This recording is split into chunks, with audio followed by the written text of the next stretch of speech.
To begin the episode, you're of course a part of the Gentle Giants Rescue and developed an all-natural dog food. And can you explain how this program works and where our audience can find more information on it? Well, my wife and I, for the last 23 years, have operated a charity called Giants Rescue. We're the largest giant-free dog rescue in the world, having rescued more than 15,500 giant-free dogs in the last 23 years. Those breeds traditionally live short lifespans of 6 to 8 years if it's a Mastiff or Wolfhound, or 7 to 9 years if it's a Great Dane. And because they live such short lifespans, my wife and I have dedicated ourselves to helping not only those breeds, but all breeds of dogs live longer. We've developed a feeding and care program that averages an extra 3 years on every dog's life. We've developed a dog food called Gentle Giants that dogs are now living as long as 27 healthy, active years, including some of our dogs are still jumping in the air at 26 and 27 years of age. No one, to our knowledge, in the world has done anything like this. And it's a combination of 3 things. 1, how you care for your dog. 2, how you feed your dog. And 3, what you feed your dog. All 3 have to be correct to get those results. So I have a question also. What were some of your favorite moments on set of the Batman 66 show?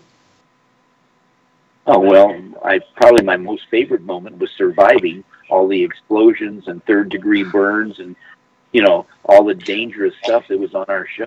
It was very, very dangerous to make that show. It was a lot of fun, but in those days, I think that they didn't have the kinds of protections for the actors that they have today. So as a result, I had many visits to the emergency hospital while filming Batman. Do you think it was worth it? Sure. Fantastic. I love it. Agree. Yeah, I didn't love going to the hospital, but I sure loved doing the show, fighting villains, climbing walls, but millions upon some 400 million people a day worldwide were watching Batman. Yeah, and many people it was a terrific show. Hey, Ruben, your question's up next. Yeah, alright, Yeah, so how did you manage to land the role of Robin in the Batman 66 series? I was an actor, studying to be an actor, I should say, going to UCLA at the University of Southern California, and on the weekends helping my father sell real estate. My father was a prominent real estate broker, and I helped him sell a house to a producer who was kind enough to send me to an agent. And the agent, although they couldn't seem to get work for their other actors, and they were kind of dissing the idea of having another client, they, out of courtesy to the producer, took me on. They sent me out for an interview, and on my very first interview was the part of Robin. There was 1,100 young actors that were interviewed for this part, and I was selected. All right, that's great.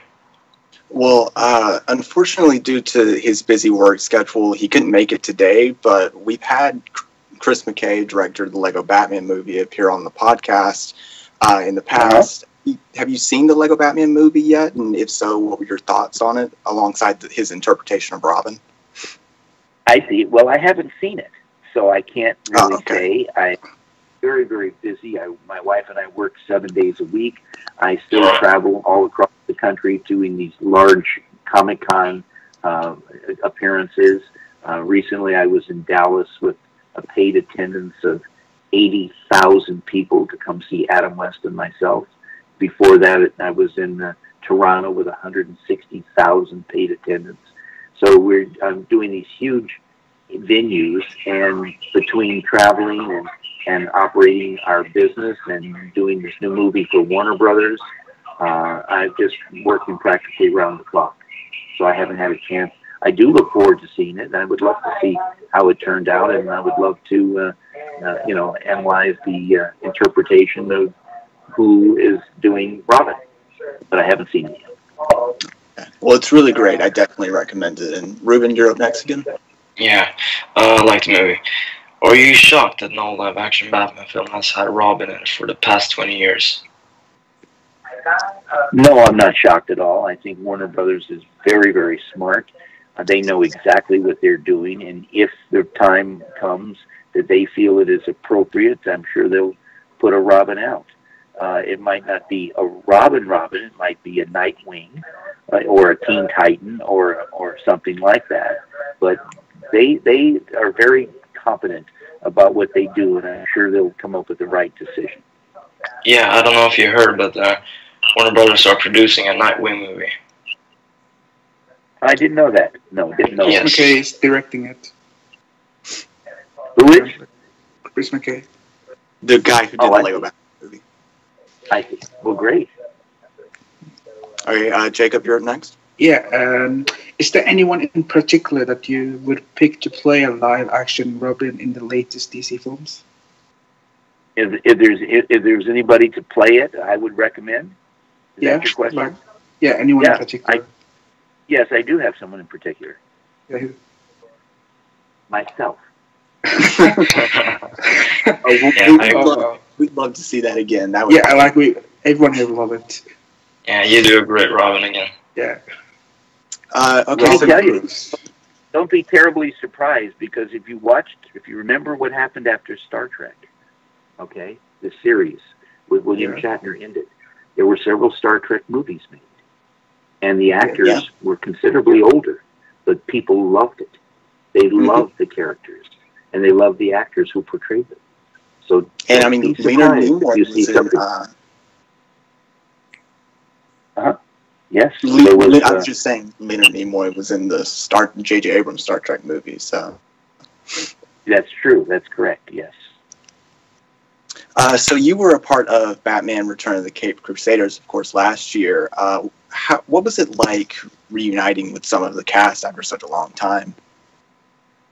Oh, well, I worked with Adam every month, making appearances across the country, so it wasn't a surprise to reunite when I'm already seeing him every month, year-round, for the last 50 years. That wasn't much of a reunion. But it was, and then I see Julie Newmar. She makes appearances too. So it